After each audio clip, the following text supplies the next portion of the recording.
Chaz, your thoughts on prenuptial agreements and long distance relationships? Wow, that's two things.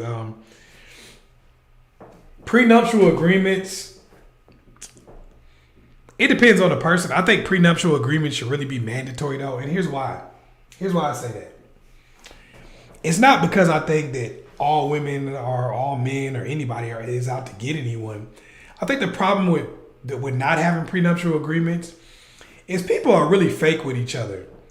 A person will get in a relationship with somebody and say they got a big house, a nice car, a lot of land, they got money in the bank account, and they'll try to come in to the relationship like, oh, this is ours and we're sharing everything and then they'll get divorced and they're like, yo, this is mine, you leave with what you came with and this type of stuff, right? And I think when people do that, it becomes unfair and disrespectful. You see what I'm saying? It becomes disrespectful and it becomes unfair.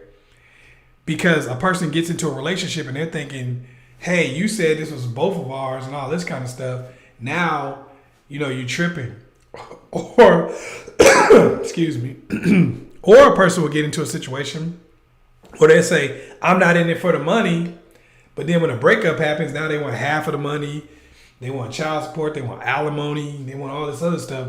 So it becomes a situation where it's like, wait a minute. You said you weren't in it for the money. What does that really mean? Yeah, I wasn't in it for the money, but I still want some money.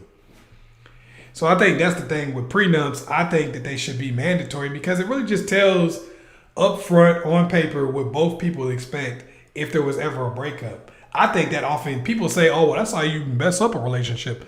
That's starting off a relationship on the wrong foot. I disagree.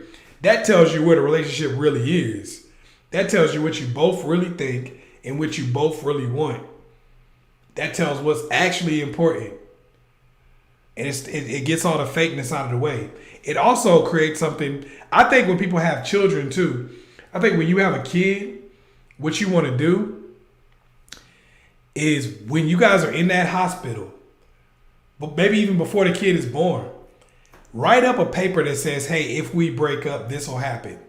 Do this before you get your feelings involved, before you're mad at each other, before there's any anger or frustration. Because that's the default. That's what you actually would have wanted to do. When you get in your emotions and you're going to try to justify what you want to do, you're going to be like, oh, well, this person isn't fit to be around their kid because they cheated on me, which means they're abusive. I mean, you're going to be on some fake shit. So take that ability away from yourself by getting the paperwork right up front.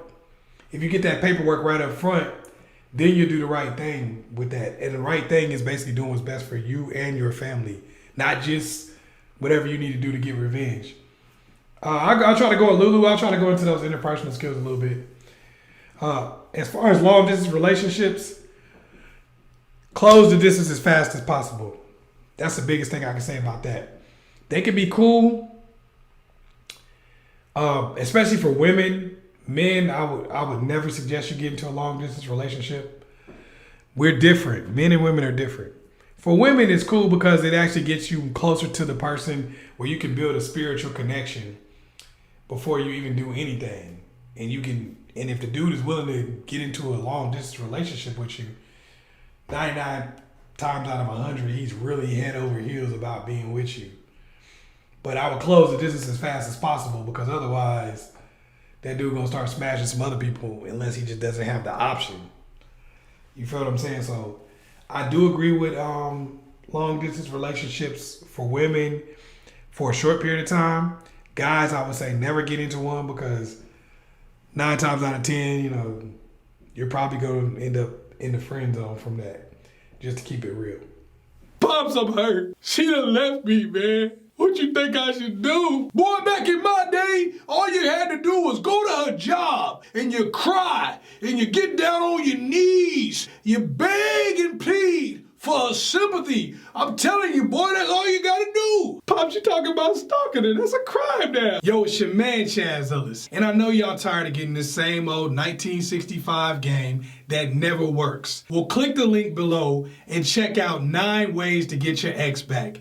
This is cold-hearted game where I give you different techniques to turn the tables on your ex and get them chasing you for a change.